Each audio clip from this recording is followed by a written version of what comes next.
Бирок ошентсе да кээ бир нерселер билген үчүн айтып коелу. Мусулмандардын колуна байлык өтүш керек. Эгерде мусулмандардын колуна байлык өтпөсө, ал мусулман эместердин, мусулман эмес капырлардын, башкалардын айтор диний түшүнүктү жоктогу адамдарга өтөт дагы, алар байлыкты каалагандай иштет, каалаган жагына колдонот. Себеби аларда адал арам деген түшүнүк жок. Аларда бейиш тозок деген түшүнүк жок. Кудайдан коркуу деген сезим жок. Ошондуктан алар ар жерге ар кандай кылып, мисалы үчүн нарко бизнесине, сойкулукка же оружие бизнесине колдонот акчаны. Ошондуктан мусулмандар бай болуш керек, болушу шарт, болуш керек. Ошого аракет кылышыбыз керек. Качанга чейин мусулмандар жол чекесинде болду деп жүрөт. Мусулмандар байлыкты кармаш керек. Устаздар айтканы байлыктан туура түшүнүш керек. Устаздар айткан сабактарда мусулмандар динден кач, жөнөкөй бол, башка ол байлык маселесинде эмес. Бай болуш керек мусулмандар. Кымбатын жеш керек, кымбатын кийиш керек, кымбатын ичиш керек. Бирок ысырап кылбаш керек деген эле маселе. Ошондой экен, урматтуу мекендештерим, мусулмандар байлык аракет кылышы шарт. Биз өтүп жаткан сабактар, биз бул нерселерди кылыш кыйындыгыбыздан эмес. Бизнес тренингдер, башкалардан жана сабактар, курс сабактар өтө бизнес болуп кетти бул жак. Биз бул жакта сабак өтөлү деп көптөн бери кеңеш жүргөнбүз. Бизге дагы көп ошол бизнес тренинг өтүп жаткандар бизге келип кошул, сабакка айлык беребиз, зарплата беребиз, акча беребиз деген бизнес центр ачайлы, ошентип элдерден акча алып сабак өтөлү дегендер жок. Ушундай сунуштар өтө көп келген. Жеке бизге, жеке мага. Бул нерселерди айтуу акча үчүн эмес, Аллах үчүн. Биз деги эле мындай иштерди Аллах үчүн кылабыз, акча үчүн эмес. Бизге бир тыйын кереги жок. Элибиз кыйналып жаткан учурда, бир нерсени ала албай жаткан учурда, биз кайсыл жүзүбүз, кайсыл бетибиз менен китептен окуган нерсебизди акча кылып сатабыз. Аллах үчүн алган илимибизди кантип элибизге, өзүбүздүн кыргызга пешене тер менен акча таап жаткан, кыйналып стройкада иштеп жаткан студент жигитке кантип акча кылып сатамын мен? Кайсыл бетим менен чыдап сатамын мен? Сабак кылып ушуну. Бизнес тренер, өнүктүрөм, бизнес кылышты үйрөтөм деп алдап, сулдап, кантип сатамын ушул? Кайсы бетим менен сатамын мен? Биз өтүп жаткан сабактар бүт бардыгы бекер. Бизнес тренингге барсаңыз, башкаларга барсаңыз, ушул эле сабакты өтөт, бирок миңдеген доллар акчаңызды алышы мүмкүн. Алат дагы. Ошондой экен, урматтуу мекендештерим, Кудайым буйрса уланат. Жакшылыкта жүз көрүшсө, Кудайым буйрса сабактарды улантабыз. Ошондой экен, урматтуу мекендешим, биринчи башты бошотушубуз керек. Башта бошотуп эч кандай проблемасы көйгөн маселесиз. Себеби ме бошогон учурда бир нерсе кылгысы келет да. Меге көйгөн маселе толтурган болсо, наска алыш керек, кийим алыш керек, бияга барыш керек, ишиме барышым керек, акчам карзым алышым керек, кино көрүшүм керек, телевизор көрүшүм керек, телефондо бир нерсе карзым бар, ошо айтор проблемаларды ойлоп, көйгөн маселелерди ойлоп, арзыбаган нерселерди менин артына таштап коёбуз. Ошол нерсе кайра эсибизге түшүп, бир нерсени кылганга дагы күчүбүз калбай калат да. Ошондуктан биринчи башты бошотуп алышыбыз керек, бир нерсе кылуудан мурда. Жөнөкөй мисалдардан, бул сизге жөнөкөй эле мисал. Бул өмүр сызыгыңыз боло турган болсо, сиздин өмүр таржамаңыз өмүр сызыгыңыз боло турган болсо, бул жерде сиз бүгүн кайсы число? Ошол числодо болсоңуз, мисалы 2023 бүгүн май айдабыз. Ушул күндө бүгүн күнүңүз сиздин, бул бүгүнүңүз. Сиздин бүгүн күнүңүз, урматтуу мекендешим. Эми сиз ойлоносуз, өтмүштө бирөө сизди алдап кеткен. Бул нерсени ойлойсуз, алдап кеткен, сиз алданып калгансыз. Бирөө сиздин акыңызды жеп кеткен, ал числону ойлойсуз. Кайсы бир күнү, ал маанилүү эмес. Кайсыдыр бир күндө сиз сөзсүз түрдө алдангансыз, бирөөнүн акыны жеп койгонсуз, же сиз өзүңүз күнөө кылып койгонсуз, бирөөнүн тагдырын бузуп койгонсуз. Айтор ушул нерседе ойлоно бересиз. Арта алдап кеткен, таштап кеткен, жеп кеткен, акыңызды алдап кеткен, сизди мындай уяттуу абалга калтырып койгон. Мисалы классташтар менен отурган учурда сизди мындай деген, тырнагыңды албай келипсиң деп койгон. Ошол нерселерди ойлоп, өтмүштөгү күндөрдү ойлоп кайгырасыз. Адам же өтмүшүн ойлоп кайгырат, же келечегин ойлоп туруп кайгырат да. Келечекке кеттик. Кимге үйлөнөм, бизнесимди кандай кылам, үйдү кантип салам, машинаны кантип алам, кандайын алам, бизнеске кирсем, акчам күйүп кетсе эмне кылам, ата-энемди кантип ажыга жөнөтөм. Айтор ушул бул элек нерселерди ойлоп, бул сиздин келечегиңиз. Бул сиздин өтмүшүңүз, урматтуу мекендешим. Келечекти дагы ойлоп, өтмүштү дагы ойлоп, бүгүнкү күнүңүздү сиз өлтүрүп аласыз. Болбогон нерселерди ойлоп, же болуп өткөн нерселерди ойлогонуңуз үчүн бүгүнкү күнүңүз дагы өлүп калат сиздики. Кайгы капанын үстүнө өткөзүп аласыз да. Бул деген келечекти дагы ойлоп, өтмүштү дагы ойлобой кой деген эмес. Az дагы кээ бирлер жазат, андай мал окшоп жүрө бериш керек, ойлонбосун деген нерселер дагы болот да. Ошондой адамдар дагы чыгат. Жок, ойлон, бирок кайгырба. Кайгырба деген маселе. Өтмүштү ойлоп өзгөртө албайсың. Болуп өткөн нерсе ал. Келечекти ойлоп эмнени өзгөртө аласың? Өтмүштөн сабак алып келечекке кадам кой деген ошол да. Проблема болсо эмне үчүн кайгырышыбыз керек, урматтуу мекендешим? Деги эле мусулман эмне үчүн кайгырыш керек? 15 караңгы, 15 жарык дейбиз. Ооба, мусулманга ошол караңгычылык дагы негизи жаракчылык, эгер чындап түшүнгөн момун болсо. Биз айтабыз ошол кайгыдан чыгышыбыз үчүн 15-ге сабыр кыл, 15-ге сабыр кыл дейбиз. Бирок ошол 15 караңгылык деген мусулмандыкта жок негизи. Ошол кайгы дагы негизи мусулман үчүн жакшылык. Себеби Расулуллах саллаллаху алейхи вассаламдан хадис бар го. Мусулмандын ишине таң каламын, момундун ишине таң каламын, оору келсе, бир кырсык бале келсе, башка келсе, ошол нерсеге сабыр кылат Аллах үчүн. Ошол нерсе үчүн жакшылык алат, ал үчүн жакшылык соо болот. Жамандык келсе дагы сабыр кылат, ошон үчүн дагы ал соо болот дейт да. Момундун ишине өтө таң калыштуу дейт. Ошондой экен, эмне үчүн кайгырабыз, урматтуу мекендешим? Жөнөкөй эле мисалдардан, сизде кайгы проблема барбы, жокпу? Ооба, бар. Проблема бар экен. Чечилеби же чечилбейби? Чечилет. Чечиле турган проблема болсо эмне үчүн кайгырасыз, мисалы үчүн? Кээ бирлерде проблема бар, чечилет. Чечиле турган проблема болсо эмне үчүн кайгырыш керек? Эмне үчүн ойлонуп дыккат болуп жүрө бериш керек? Мисалы жөнөкөйлөрдөн проблема барбы, жокпу сизде, мисалы үчүн? Бар. Чечилеби же чечилбейби? Ошо чечилиши кыйын да, чечилбей дагы. Чечилбейт экен. Проблема чечилбесе эмне үчүн кайгырышыбыз керек? Демек ки бизде көйгөй маселе проблема бар экен, ал чечилет экен же чечилбейт экен? Чечилсе эмне үчүн кайгырышыбыз керек? Чечилбесе эмне үчүн кайгырышыбыз керек? Ошондой экен, урматтуу мекендештерим, проблеманын жолу өтө оңой. Чечилсе да, чечилбесе да кайгырбаш керек. Буну жүрөккө таштабаш керек эч качан. Келген проблема ооздо калыш керек, ичине жүрөк жака таштабаш керек ал нерсени. Ар нерсени жүрөккө ала берсеңиз, ошол сыгылуу, жүрөк, инсульт, бардык оорулар ошол жерден келип чыгат.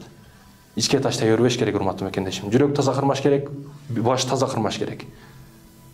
Бүгүн карасаңыз, көчөгө чыгып эле адамдарда жылмаюу жок, ар бир нерсени ойлоп жүргөн, кайгырып жүргөн, бир проблеманын үстүндө жүргөн да, тынымсыз.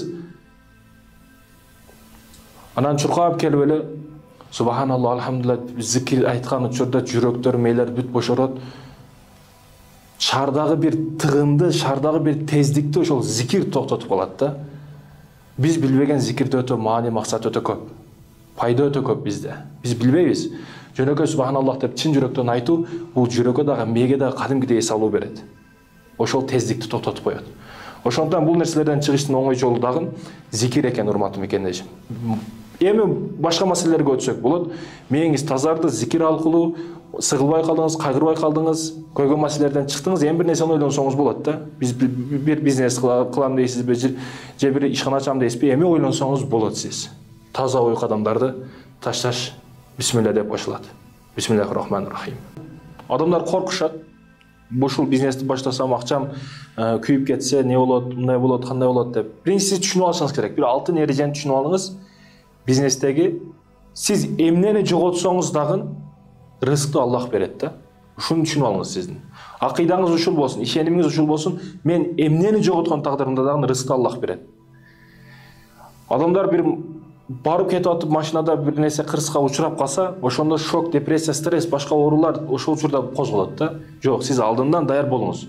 Алдындан ошо кырсык болушу мүмкүн, же бирөөнү уруп кетишиңиз мүмкүн, же сиз урулуп кетишиңиз мүмкүн, бир ооруга чалдыгып калышыңыз мүмкүн, балким айыккыз ооруга чалдыгып калышыңыз мүмкүн. Өзүңүздү башыңыздан, психологик жактан, бар жактан өзүңүздү ошол нерсеге даярдап коюңуз. Бул нерсе анык каалаган учурда, балким азыр дагы болуп калышы мүмкүн ошол нерсе. Кудай сактасын. Бирок Кудай сактасын деп жүрө бербеш керек. Ошол нерсени адам өзүгө даярдап коюш керек. Тагдырыңызда балким ушул нерсе бар. Ошондой экен, акыйдаңызды 100% ишениңиз. Бизнесте эмнени жоготкон тагдырымда да мен ушуну бисмилла деп кирейин ушул ишке. Жогото турган эчтекем жок, себеби рызыкты Аллах берет деп туруп өзүңүзгө принцип кылып алыңыз ушул нерсени. Алтын эреже ушул. Эмнени жоготпойлу, бардыгы Аллахтан. Болду. Бисмилла деп бизнесте. Ал деген болбогон бизнеске бардыгына акча тигип бисмилла деп кирип кете бер деген эмес. Аны изучать керек. Изилдеш керек аркасын. Адалбы, арамбы? Биринчи карай турган нерсеңиз адалбы же арамбы? Эң биринчи карай турган нерсеңиз ушул. Адал болсо кириш керек. Арам ишке эч качан бисмилла деп кире албайсыз. Ошондой экен, эң биринчи адалын, тазасын караш керек.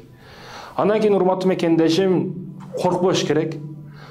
Коркууну жоготтуңуз, жоготсоңуз дагы жоготкон тадырыңыздан эч нерсе болбойт. Бул жоготушуңуз анык да, башында сөзсүз түрдө жоготуу болот сөзсүз түрдө.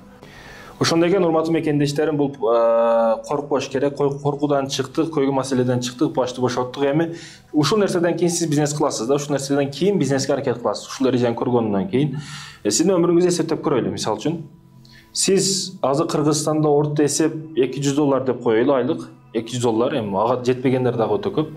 $200 орто эсеп. 15 миң, 17 миң, $200 эсептегенибизде сиз бир айда $200 акчага иштейт экенсиз.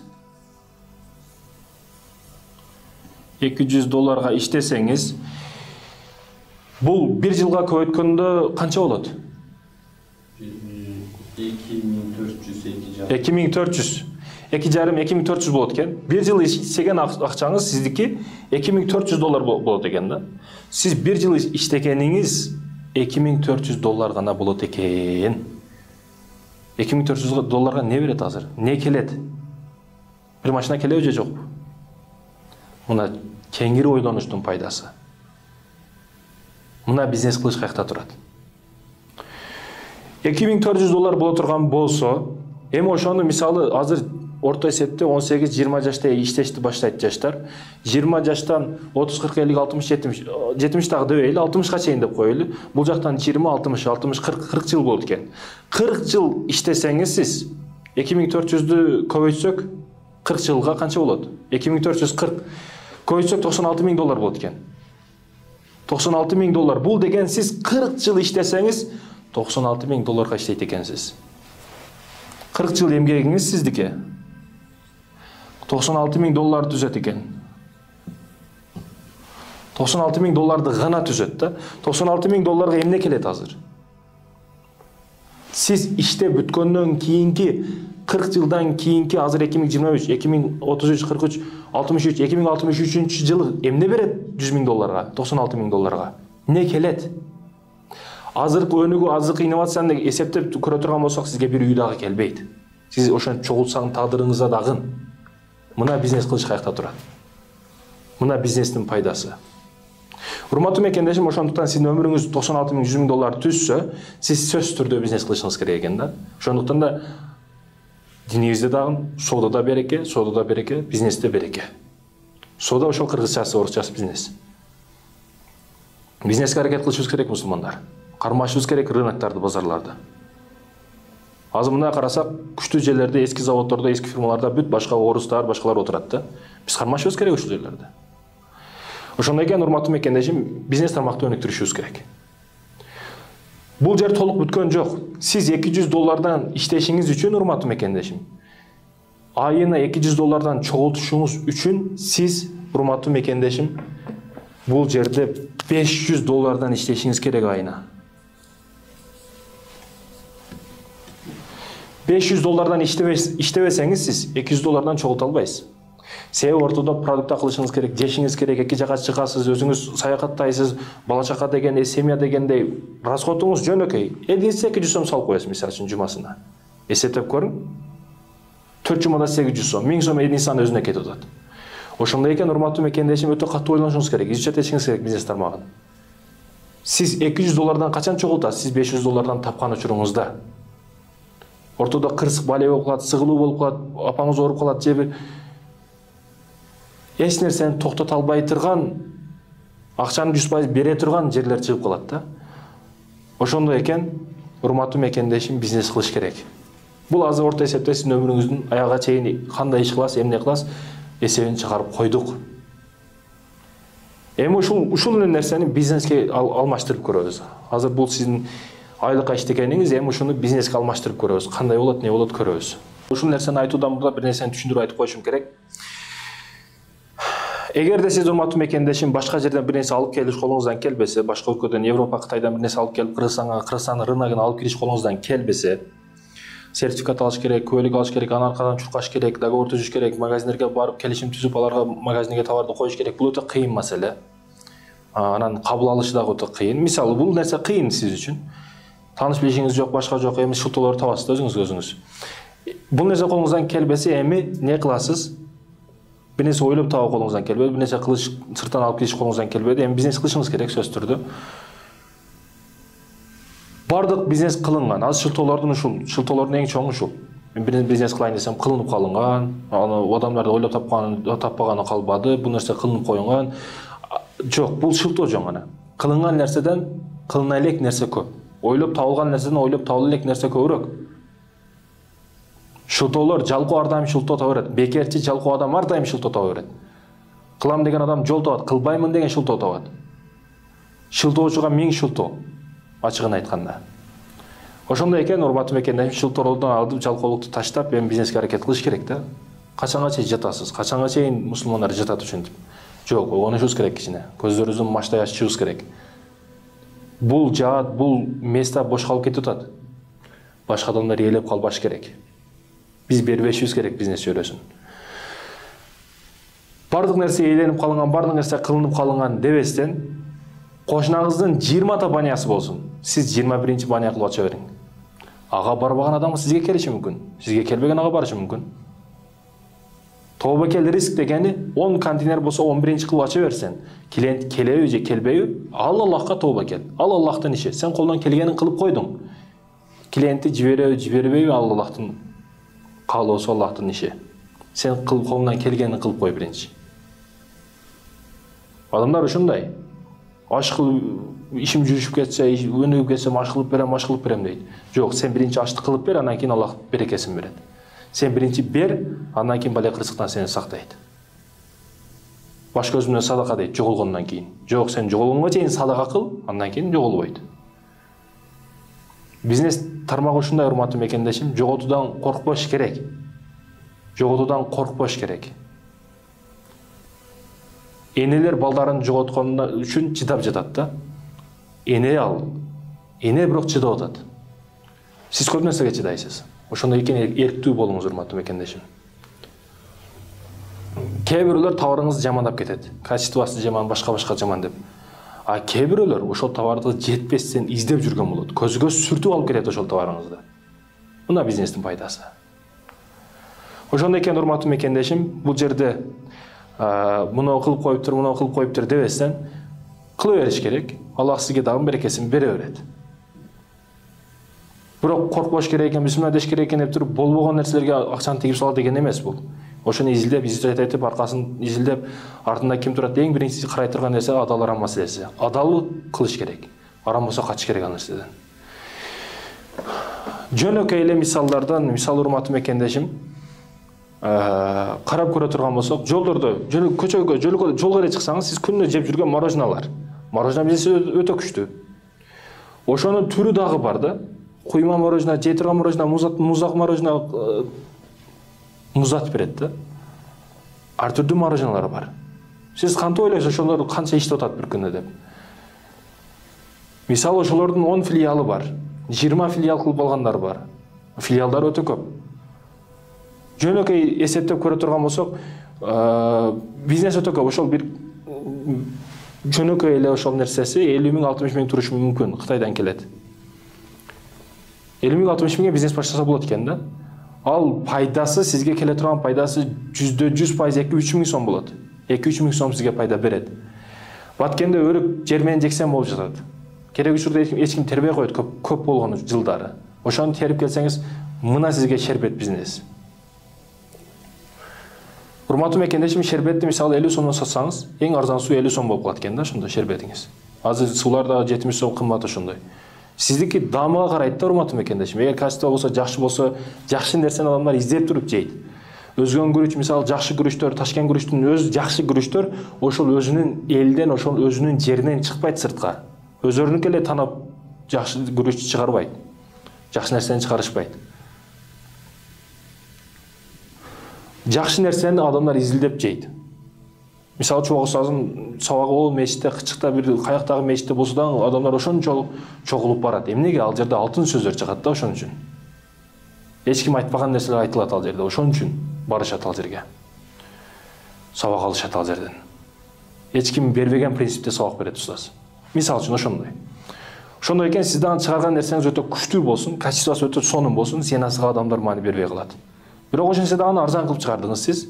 Качествосы дагы сапаты дагы өтө жакшы. Эми сиздики учуп кетет да иштеп чыгарган нерсеңиз. Акчам жок дейт. Нөлдөн дагы баштаса болот бизнести.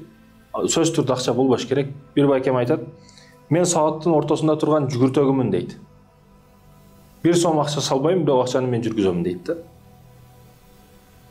Акчаң болсо, акчаны бизнес кылыш, болгон акчаны бизнес кылыш бул акылы жоктун да колунан келет да. 3 квартираны алып, квартираны тарк эткизип коюш бардык адамдын колунан келет. Мисал үчүн. Мындай эле эсептеп көрсөңүз, бир квартира 25-30 миң доллар. 30 миң доллар да мисал үчүн. Бир семья киргизет, семьяны киргизет, 25 миң, 20 миң квартплат болот азыр. 20 миң квартплат болот. Эми ошол 30 миң долларга квартира алгандан көрө 5 миң доллардан канча фит келет? 4-6 фит келет экен. 6 фитти күнүнө 1000 сомдон болот аренда. 6 фитти арендага берип койсоңуз, бир күндө 6 миң сом алып келет экен сизге. Бул жерде айына 25 миң алып атасыз квартирада, бул жерде күнүнө 6 миң сом алып атасыз. Айырмасын көрүп атасызбы? Мына ушул кеде кеңирээк ойлонгонду билиш керек адам. Урматтуу мекендешим, мисалы бизнес кыйын башка дей беришет. Жок, оңой. Башында кыйын, бирок унукка түшкөндан кийин өтө оңой. Оңойлугун сиз дагы сезип каласыз. Кытайда мисалы аппараттар келет. Ар кандай аппаратты заказ берсеңиз болот. Мороженое көчөдө сиз чыксаңыз, биринчи кадам эле мороженое жейсиз. Ошо мороженое, куйма мороженалар канча деп ойлойсуз? 50 миң, 60 миң сомго келет ошо Кыргызстанга, Кытайдан. Арзан өтө аппараттар. Алар күнүнө жок дегенде точкасына ылайыктуу, жок дегенде сурап көрүңүз, ишенбесеңиз 5 миң, 4 миң сода кылат алар. Болбойт дегенде. Болсо 10 миңге чейин, 20 миңге чейин чыгып кетет. Адамдын көптүгүнө майрамдан башка жараша. Майрам күндөрү сөзсүз мороженое жейт. Алар 100 миң сом тегерегинде сонун бизнес кылып коюшат. Ошо жөнөкөй куйма мороженое сатышып. 20 сомдук мороженое деп маани бербейсиз. Ошо майда нерседе акча көп да негизи. Мисалы бир нерсени ачып алып туруп, ага риск көп кетет. Адам келбей алса кыйын, бирок майда кылып туруп, аздан түшө турган точка кылып койсоңуз, бул нерсе сизге пайдалуу да. 10 точка күнүнө 500 сом, 1000 сомдон келип турса, бул жакшы. Бирок бир точка 1000 сомдо таппай турган болсо, чоң точка болгону ал маанисиз болуп калат. Ошондуктан точкага маани бериш керек. Бир точка болгону менен бир точка жаап кете берет. Бул нерсени бардыгы билет, башка нерсени айтпайсыңбы дешиңиз мүмкүн. Жок. Бул билбегендерге. Бул сиздей билген кыйын адамдар үчүн эмес. Бул билбегендерге мисал үчүн. Жөнөкөй эле ошол аппаратты мисал келтирдик да. Учурунда, убагында кээ бир нерселерге маани бериш керек. Мечитке келгенде доп кийип келесиз. Жаш балдар урушканы кепке кийип барат. Арак ичкен жерге эч качан калпак кийип барбайсыз. Мисал үчүн. Ошол нерселерге да маани бериш керек. Диний жөргөлгө, адеп ахлакка, маданиятка, салатка да маани бериш керек. Ошол нерселерди бампарасат менен иштетиш керек да. Баткенде мисалы өрүк өтө көп болгон жылдары жермен жексен болуп калып кетет өрүктөр. Арзан алган адам жок. Мисал үчүн тонна кылып жип койсоңуз болот, ал сухофрукту эч нерсе болбойт, күйүп дагы кетпейт. Алып койдуңуз, мисал үчүн литрин 50 сомдон качествосын сонун кылып чыгарып атасыз сууду. Суу бизнес кете берет. Ишенип коюң кете берет. Эч качан жеңилбейсиз сууда. Суу жеш тармагында биз кыргыздар эч кимдин алдыга бербейбиз. Ошондон жеңилбейсиз бул жаатта. Кирсеңиз адашпайсыз. Суу сатып атасыз, шербет. Мисалы суу дамы көп нерсени ойноп коет да. Рынокто мисалы байкасак, биринчи Пепси элейм деди рынокто. Азыр дагы орто болуп турат. Бирок жөнөкөй Султан чай келип туруп, ценасы дагы норма, дамы дагы норма болуп туруп, Султан чай бүт магазинде элеп калды. Муну байкадык да мисалы, туурабы? Султан чай алып койду рынокто. Эч кимге бербей койду. Кедей да көп байлар да ошону ичип калды да. Блоктогон суулар кетип атат, миллиондор айланып атат бул жерде. Мына сиз дамын дагы жаш кылдыңыз, ценасын дагы норма кылдыңыз, сууңуз кете берет. 50 сом мисал үчүн, 1 литрин 50 сомдон кылып койсоңуз,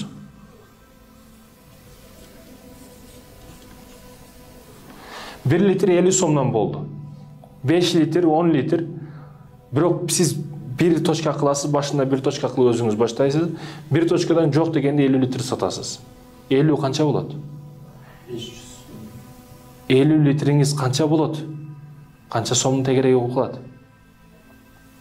2500. 2500 экен. 2500 сом бир точкадан. Сиз бирок бир точкадан 2500 сом иштеп атасыз.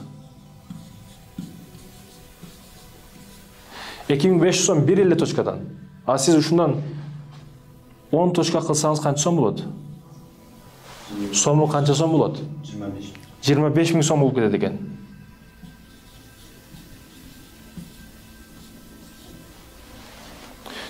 сом болуп кетет экен.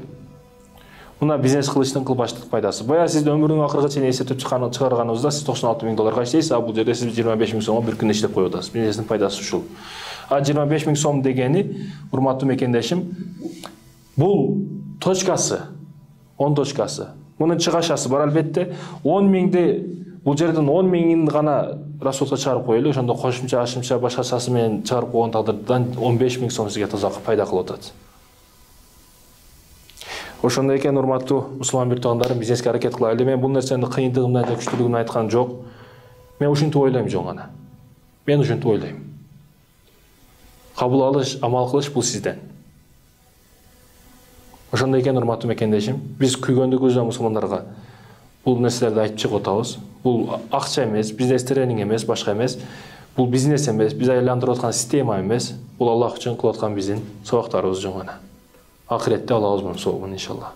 Ассаламу алейкум ва рахматуллахи ва баракатух.